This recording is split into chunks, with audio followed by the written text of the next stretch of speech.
Impressionante o desempenho que se pode obter com este método. Sinceramente, é um dos mais eficazes e curiosos que já experimentei. Não é complexo, não requer produtos estranhos e se baseia em algo muito simples. Um método ancestral que muita gente desconhece e que hoje vou te explicar passo a passo. A maioria das pessoas faz estacas e se contenta com apenas uma planta. Cortam um galho, fincam na terra, esperam e pronto. Mas pouquíssimas pessoas se perguntam se esse mesmo galho pode render mais, se essa mesma madeira pode gerar duas plantas em vez de uma. E a resposta é sim. E quando você entende por que funciona, nunca mais volta a propagar da mesma maneira. Este método não surgiu do nada. Ele é inspirado em como os primeiros ingleses que chegaram à América do Norte propagavam frutíferas. Eles não tinham viveiros, não tinham hormônios químicos, não tinham manuais, observavam a natureza, entendiam como a madeira reagia e controlavam a umidade. É daí que nascem técnicas como esta.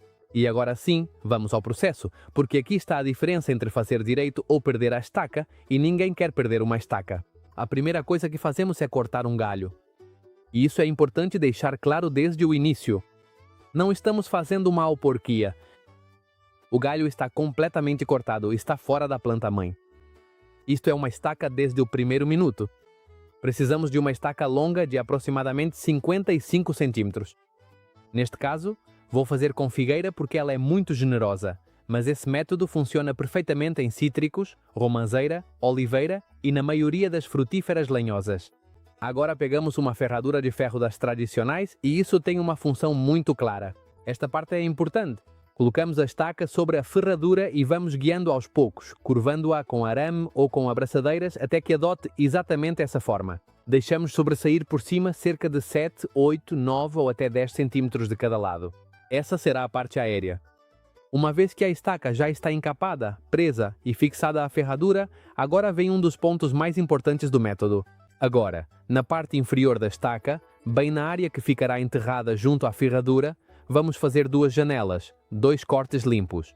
Removemos a casca nessas duas áreas, retiramos completamente a madeira viva superficial e raspamos bem o câmbio, se houver, até deixar a madeira limpa.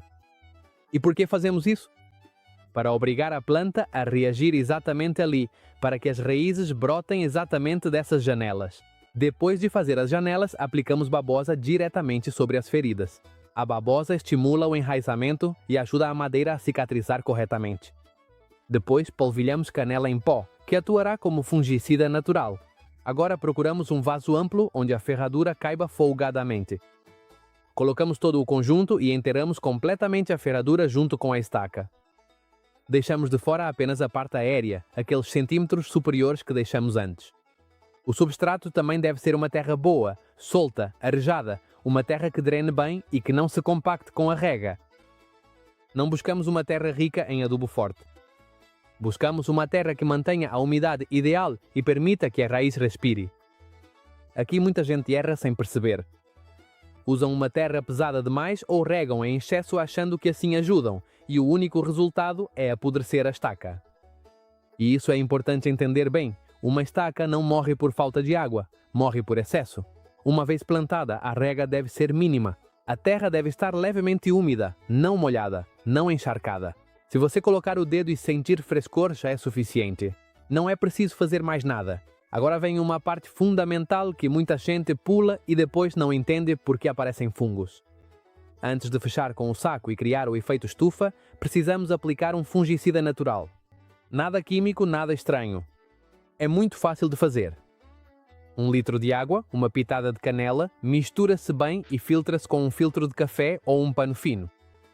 Colocamos isso em um borrifador e borrifamos toda a parte aérea da estaca.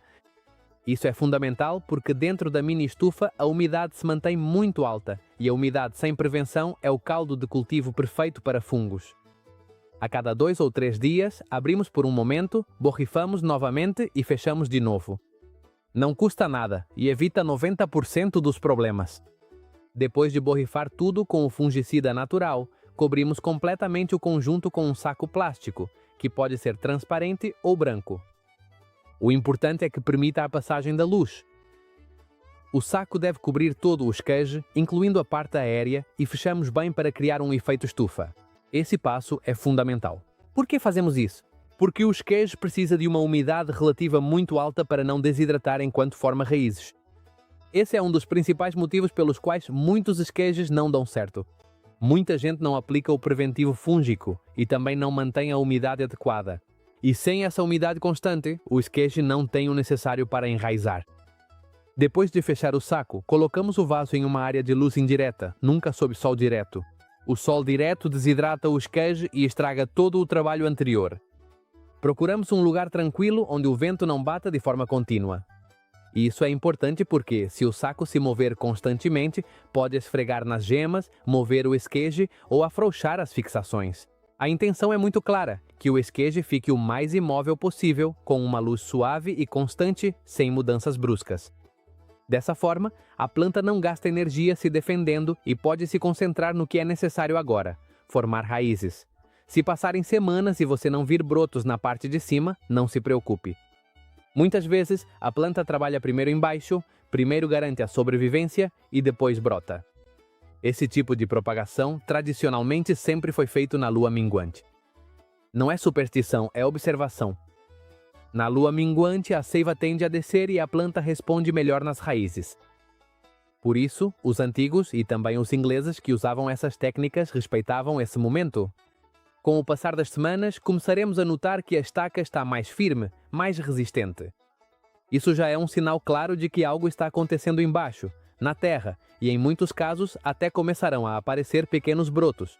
Uma vez que notamos essa resistência na estaca, quando já se passaram aproximadamente entre 5 e 6 semanas, chegamos ao momento da verdade. É o momento de verificar se isso realmente funcionou ou não. E aqui não há truque. Simplesmente viramos o vaso com cuidado e extraímos completamente a ferradura viva, ou seja, a estaca junto com a ferradura. E é nesse momento que se vê todo o trabalho. Aparece uma quantidade de raízes realmente impressionante.